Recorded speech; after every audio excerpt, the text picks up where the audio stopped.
خان صاحب یہ بتائیے گا کہ کراچی میں ایک ناخوشگوار واقعہ پیش ہے کہ مشہور جو یوٹیوبر ہیں رجب بٹ وہ وہاں پہ گئے اور وکلا نے ان کے اوپر تشدد کا نشانہ بنایا. آپ کے بھی ظاہر بات ہے نمائندے وہاں پہ ہیں, تو آپ کیا کہیں گے اس حوالے سے؟ وہاں پر جو انسیڈنٹ ہوا ہے کراچی میں اس کو کسی نے بھی سپورٹ نہیں کیا وکلا کی تنظیموں میں. وہ کوئی انڈیپینڈنٹ اس کا کوئی بار ایسوسیشنز کے کام سے تعلق نہیں ہے. وہ انسیڈنٹ جو ہے وہ ایک انسیڈنٹ ہے جو کہ چند لوگوں کی اپنی ذاتی مقصد یا ذاتی غلطی کی وجہ سے ہوا ہوگا. اس کو کسی بار ایسوسیشن سپورٹ نہیں کیا. وہ مقدمے کے حوالے سے کیا اسٹرائک. شاید وہ اسٹرائک وہ اس لیے کر رہے ہیں کہ وکلا کے خلاف کیسز درج ہو رہے ہیں. اسٹرائک وہ اس لیے کر رہے ہیں, لیکن جی نہیں, وکلا کے خلاف کیسز کے حوالے سے کوئی بات ہوگی نہیں بالکل بالا تر نہیں ہے, لیکن بار ایسوسیشن کا اس سے کوئی تعلق نہیں ہے. کسی انڈیویجول نے اگر کوئی ایکٹ کیا ہے تو اس کو بالکل لا کے مطابق وہ ہم اس سے پتہ کرتے ہیں کیا ایشو ہے, بٹ ہمیں کچھ اس میں پتہ نہیں ہے کہ وہ ایشوز کیا ہیں. تو باقی ہم ان سے انشاءاللہ اس بارے میں پتہ کرتے ہیں. باقی لاہور میں ہم اس کا خیال کرتے ہیں, ہمیشہ سے ہم نے کیا ہے, کوئی ایسا انسیڈنٹ ہم نے نہیں ہونے دیا پورے سال میں. 26ویں ترمیم کو چیلنج سب سے پہلے لاہور ہائی کورٹ بار اور لاہور بار ایسوسیشن نے کیا تھا, اور آپ کے سامنے ہے کہ جنوری میں وہ ایڈمٹ ہونے کے بعد 1 اکتوبر تک وہ پٹیشنز لگائی نہیں گئیں. اس وقت کی سپریم کورٹ 26 ترمیم کی وجہ سے اتنی زیادہ ان کے پابند ہوئی تھی. پھر اس کے بعد جب کیس لگا, اور آپ نے بھی دیکھا ٹی وی پہ ہم نے آرگیو کیا اور بھی ہمارے ساتھی تھے, ابھی تو ابتدا شروع ہوئی تھی کہ بھائی آپ یہ فل کورٹ بٹھائیں تاکہ 26ویں ترمیم کا فیصلہ فل کورٹ سے ہم لینا چاہتے ہیں. انہوں نے بجائے کہ اس میں پروسیڈ کر سکتے, انہوں نے 27ویں ترمیم لا کے تو وہ بینچ اڑا دیا, ختم کر دیا, بلکہ کورٹ ہی ختم کر دی. سپریم کورٹ جس کے پاس میں سمجھتا ہوں اختیار ہے کہ وہ آئینی ترامیم کو بھی سن سکتی ہے, اس کو سیٹ اسائڈ کر سکتی ہے, اور اس پر فیصلے موجود ہیں, انہوں نے اسی سپریم کورٹ کو تباہ و برباد ختم کر کے رکھ دیا.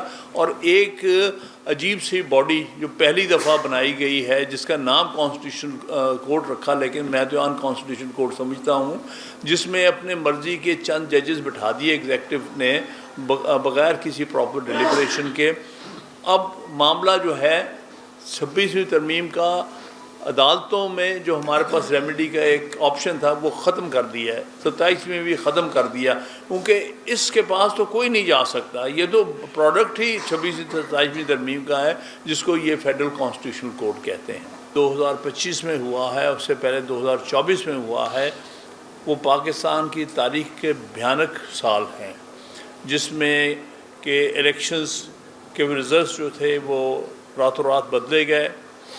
ایک ایسی حکومت فارم کی گئی جس کو کوئی لیجیٹیمیسی نہیں تھی, اور ان کو زبردستی ملٹری اسٹیبلشمنٹ نے بٹھا دیا. صوبائی حکومت پنجاب میں اور مرکزی حکومت جو ہیں, دونوں ہی حکومتیں جو ہیں وہ رگڈ الیکشنز کی بنیاد پر بنائی گئیں, اور اس سے 2024 کا سال جو ہے پاکستان کی تاریخ میں ایک بھیانک سال ہے پاکستان کی جمہوریت کے لیے, پاکستان کی آئین کے لیے. اور نہ صرف یہ ہوا کہ ایک ناجائز حکومت ہمارے سروں پہ نافذ کی گئی, خاص طور پہ فیڈرل اور پنجاب گورنمنٹس, اس کے ساتھ ساتھ انہوں نے آئین کا بھی بالکل جنازہ نکال دیا. پہلے آئین کو قتل کیا گیا بذریعہ 26ویں ترمیم کے, اور اس کے ساتھ 27ویں ترمیم میں جو کسر رہ گئی تھی وہ انہوں نے دفنانے میں پوری کر دی. اور اس وقت پاکستان میں آئین نام کی کوئی چیز نہیں ہے. اسی طرح پاکستان میں عدلیہ نام کی کوئی چیز نہیں رہ گئی ہے. ہر چیز کا انہوں نے خاتمہ کر دیا ان دونوں سو کالڈ ترامیم. اور اس اسمبلی نے یہ ترامیم پاس کی ہیں جن کی کوئی لیجیٹیمیسی ہی نہیں ہے. یہ تو عام قانون بنانے کا اختیار نہیں رکھتے, کیونکہ یہ لیجیٹیمیٹ حکومت, لیجیٹیمیٹ اسمبلیز ہیں. یہ انہوں نے آئین کا سارا حلیہ بگاڑ دیا ہے. اس لیے اب جو اسٹرگل ہے, اور اس کے ساتھ ساتھ جو سیاسی طور پر آواز بلند کرنے کی کوشش کر رہے ہیں, ان سب کو یا جیلوں میں بند کر دیا گیا ہے, یا ان کو ہر طرح کی سختی ان پر کی جا رہی ہے, زباں بندی ہو رہی ہے. ہر ایسا اقدام اٹھائے جا رہے ہیں جو کہ ملک پر ایک قسم کا ایک آپریشن ہے جو تاریخی طور پر پاکستان میں بھی شاید اس قسم کا ہم نے کبھی جبر اور زیادتی نہیں دیکھی. تو اس لیے یہاں پھر وکلاء کو ایک رول پلے کرنا پڑتا ہے، کر رہے ہیں. ہمیں خوشی ہے ہماری دونوں لیڈنگ بار ایسوسیشنز نے بڑا ہی پازیٹیو رول پلے کیا ہے پچھلے 2 سال میں.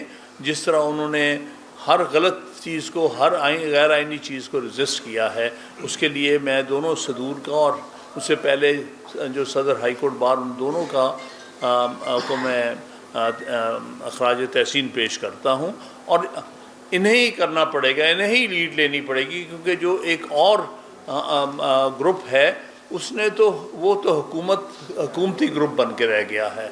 ان کا جو لیڈر ہے وہ اس حکومت کا، جیسی بھی حکومت ہے جس کو میں لیجٹیمیٹ نہیں سمجھتا، اس کا لا منسٹر ہے. یہ سارا کچھ کرنے کرانے میں، یہ امینڈمنٹس لانے میں، یہ جو مزید اپریشن جو اس ملک کے اندر ہو رہی ہے اس سب میں ان کا اعلیٰ کار بنا ہوا ہے. تو لہٰذا یہ سارا برڈن جو ہے اس وقت ملک میں غیر آئینی، غیر قانونی اور عدلیہ کے خلاف جو اقدامات ہیں، اس کو رجسٹ کرنے کا پروفیشنل گروپ اور ان کے نمائندگان پر یہ سارا اس وقت بوجھ ہے. اور یہ اپنا فرض جس طرح سے ادا کر رہے ہیں یہ دونوں بار ایسوسیشن اور ان کے الیکٹڈ صدور، اور میں امید کرتا ہوں انشاءاللہ آنے والے ہمارے الیکٹڈ صدور جو ہوں گے وہ بھی اس معاملے کو آگے لے کے چلیں گے.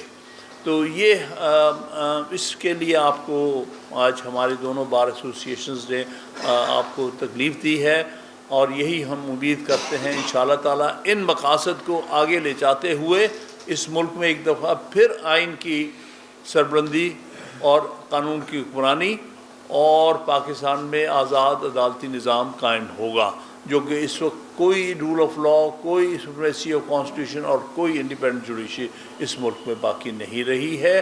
اور یہ اس کے لیے وکلاء کو جو اسٹرگل کرنی ہے وہ آپ کے سامنے ہے. ہمیشہ پاکستان کی تاریخ میں جب بھی اس قسم کا دور آیا ہے، جب بھی زیادتی ہوئی ہے پاکستان میں آئینی سیٹ اپ کے ساتھ یا قانونی سیٹ اپ کے ساتھ یا عدلیہ کے ساتھ، ہمیشہ آواز بلند کی ہے ہماری بار کونسلز اور بار ایسوسیشن نے. وہ انفارچونیٹ ہے کہ ہماری جو موجودہ بار کونسل ہے، پاکستان بار کونسل، ہم امید کرتے ہیں کہ آنے والے وقت میں جو پاکستان بار کونسل اب بنے گی، جو جنوری سے کل سے شروع کریں گے اپنا ٹینیور، وہ اس معاملے میں اپنا صحیح رول ادا کریں گے، نہ کہ یہ اسٹیبلشمنٹ کی بی ٹیم بن کے، جیسے کہ پہلی پاکستان بار کونسل آج تک جو پچھلے 5 سال میں جو اس کا رول رہا ہے، وہ پاکستان کی تاریخ میں کسی بار کونسل کا اتنا غلط رول نہیں رہا ہے کہ وہ پوری طرح سے اسٹیبلشمنٹ کی بی ٹیم بنے ہوئے ہیں. اسی طرح سے کچھ بار ایسوسیشنز جو ہیں جن میں الیکشنز جس انداز سے کرائے جاتے ہیں، جس میں بایو میٹرکس بھی نہیں ہے، ان سب نے بھی ایک رول پلے کیا ہے اسٹیبلشمنٹ کو کہ غلط اقدامات کو سپورٹ کرنے کا. ہمارے فرض ہے ہم وکلاء کا کہ ہم اس کو پوری طرح سے اپوز کریں اور ملک میں ایک دفعہ پھر آئین کی سربلندی اور قانون کی حکمرانی قائم کریں. بہت بہت شکریہ. کہ آپ نے کہا کہ پنجاب اور جو آنرشپ ایکٹ ہے اس پر دوسرے گروپ نے جو ہے بعد میں اقدامات کیے، لیکن حقیقت یہ ہے کہ پنجاب بار کونسل کے چیئرمین نے اس میں باقاعدہ پٹیشن دائر کی لاہور ہائی کورٹ میں، اور ان کی پٹیشن پر بھی کارروائی، جبکہ آپ کی بار ایسوسیشن نے شاید مذمت تو کی ہوگی لیکن عملی طور پر کوئی اقدام نہیں کیا. ایک تو یہ بتا دیں، دوسرا اس میں یہ بھی بتا دیں کہ اصل آپ کا جو بیانیہ ابھی آپ نے پڑھا ہے گزشتہ 3 سال سے بیانیہ ہے، حقیقت یہ ہے کہ آپ کے امیدوار اس بیانیے پہ ووٹ لے کے دوسری سائڈ پہ چل جاتے ہیں، اس کو روکنے کے لیے کیا اقدامات کریں گے؟ نہیں ہمارا یہ آخری بات، باقی جواب ہمارے صدور دیں گے. آپ نے جو بات کی وہ تو بار ایسوسیشن کے حوالے سے ہے اور انہوں نے بہت کچھ کیا، لیکن آپ کو بتائیں گے.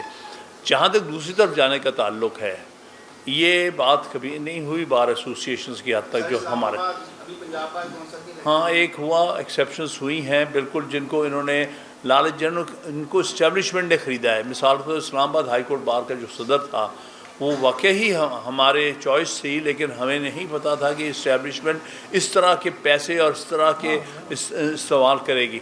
لہٰذا اگر 1-2 بار ایسوسیشنز یا بار کونسل کے کچھ ممبرز وہ اپنا ضمیر فروخت کرتے ہیں تو اس سے ہمارے جو اجتماعی